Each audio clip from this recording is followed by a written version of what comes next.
Jail भरो तहरीक से हुक्मरानों की कांपे टांग गई। अयाज सादिक पीटीआई पर तंज करने लगे। कहा पीटीआई के कारकुन पुलिस वैन के साथ सेल्फियां लेकर भाग जाते हैं। फवाद चौधरी ने कहा लोग मुल्क में जमहूरियत के लिए शौक से जेल जा रहे हैं। किसी रहनुमा ने जमानत के लिए दरखास्त नहीं दी, सिर्फ मेडिकल और मुलाकात की इजाजत का कहा गया है। अयाज सादिक बोले नून लीग ने इक्तदार में आकर किसी सियासी मुखालिफ को नहीं पकड़ा।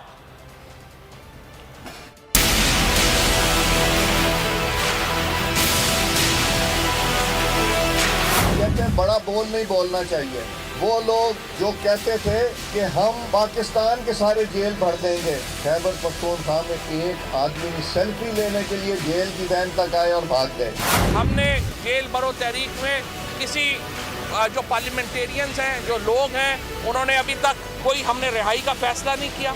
मेडिकल और जो मुलाकातें हैं उनकी इजाज़त दी जाए। क्या एक भी हमने नैब में ना किसी को जेल में डाला, किसी को पकड़ा। ये पॉलिटिकल वर्कर्स हैं, उन्हें दहशतगर्दों की तरह ट्रीट तो नहीं किया जा सकता।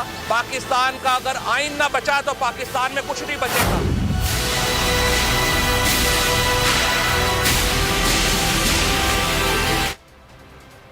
जेल भरो तहरीक की कामयाबी के लिए